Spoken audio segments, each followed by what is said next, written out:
welcome to Lakeside Nature Center. I'm Jackie Blessington, one of the staff here, and we'd like to talk to you today in our series about babies, all about raccoons.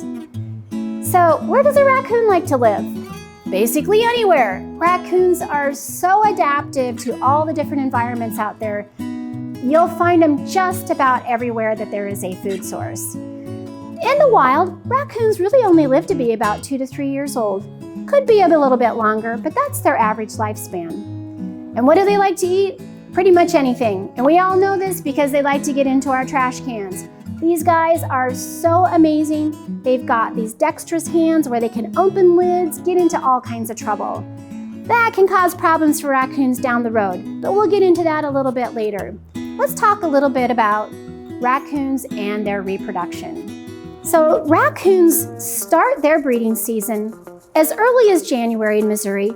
February is kind of the average time frame when they actually start to breed. We usually start to see baby raccoons at the Nature Center. Could be as early as late March, but it might be later into the summer as well. Typically speaking, raccoons only have 1 litter per year, but once in a while, they'll have a late summer or early fall litter. Those babies end up staying with mom through the winter. Raccoons typically have anywhere from 2 to 5 babies in their litter. Raccoon babies stay with their mom for a long time. They usually wean at around 10 to 12 weeks, but that doesn't mean that they're out on their own. Mom still might let them nurse until they're almost 16 weeks old, which is quite old when you think about it. But they're already out there eating a lot of things beside mom. So actually, raccoons' babies are with their moms for quite a long time. It might be 10 or 12 weeks before they're actually weaned. They're still with mom. At that point, they're probably traveling with her, and she's teaching them the ways of the world, where to find food, where to find places to rest and sleep. Raccoons actually are more active at night, which means they're nocturnal. Now, sometimes you'll see baby raccoons on their own. They may have lost their mom. If they're about the size of a football, they're probably old enough to be on their own at that age. So we're going to start to talk about babies that are younger than that might need some additional assistance.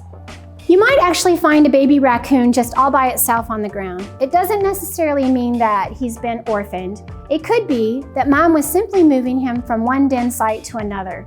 Or they have a den site that's on the ground that's close by. Take a look, see if you can find one.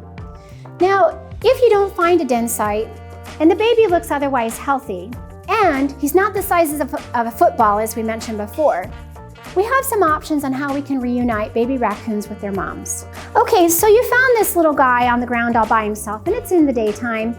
You checked him over, you don't think he's got any injuries, and he's not sick.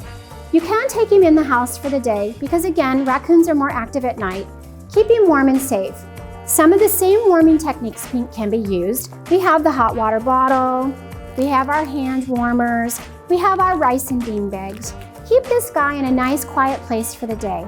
Now, once nightfall comes, what we'd like to do then is take that baby or babies, and you can simply place them inside of a box.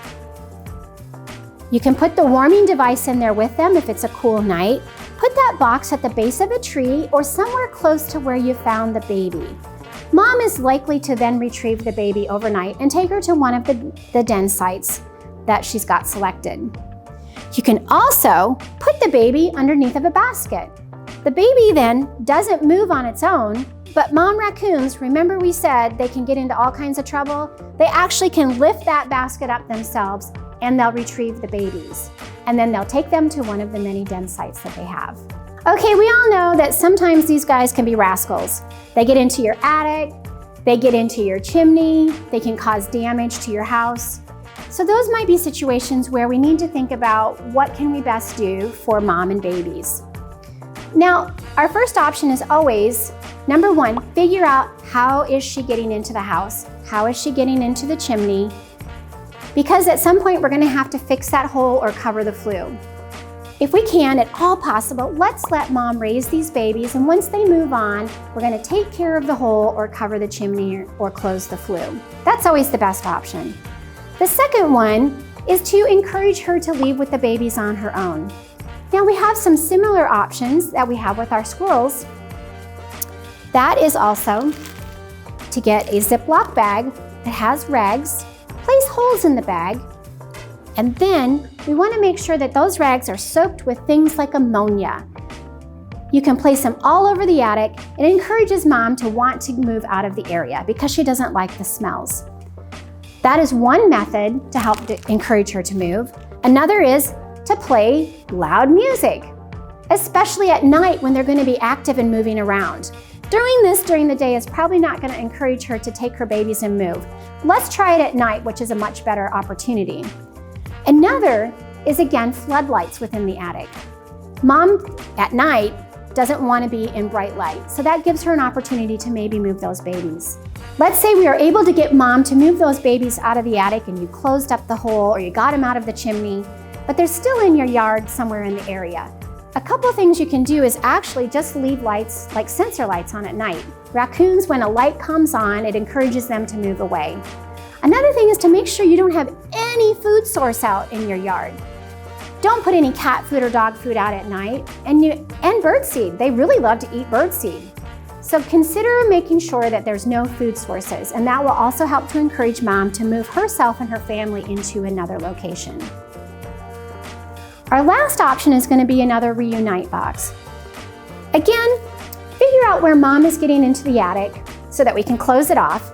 We can remove those babies, put them inside of a reuniting box, close to maybe where she travels, or even on the ground by a tree close to the house or close to the chimney. And again, give Mom that option and opportunity to move the babies to one of the many den sites that she has. Oftentimes people ask, what can I feed this baby raccoon before I put it out for Mom to retrieve it or before I bring it into the nature center? As we mentioned in other video series, is that we please recommend not feeding the babies anything for multiple reasons. One is aspiration. They might get that fluid into their lungs, but also all moms have their own very special milk formula. Best not to feed a baby until it can get into a rehabber who can give it proper care. Now, one thing that I would like to talk about with raccoons, they do carry a lot of disease and illness, which is unfortunate for the raccoon. They can get rabies. It's not very common, they can get it, but more commonly, raccoons carry and can get distemper. It's highly contagious. Oftentimes you will see an adult raccoon out that is not wanting to move away from you. They might act a little lethargic and even drunken in appearance. That is oftentimes a sign that they might be sick with distemper. That can also mean that the babies can get distemper as well. So it's always good to report to either Lakeside Nature Center or your local animal control agency that you have a sick raccoon. Get help handling the animal and get it in for potential care and assessment. Keeping in mind that if you hear raccoons in your attic, there's a good chance that there are babies there as well. And if it's springtime and summertime, there's also a good chance there's babies in another tree somewhere. So if unfortunately a raccoon appears to be sick, we do want to keep an eye out for possible babies that will appear later on that will then need additional care as well. We'd like to thank everyone for joining us today on our segment on raccoons. We hope you learned a little bit. If you have any questions, thoughts, or concerns, please feel free to reach out to any of us here at Lakeside Nature Center.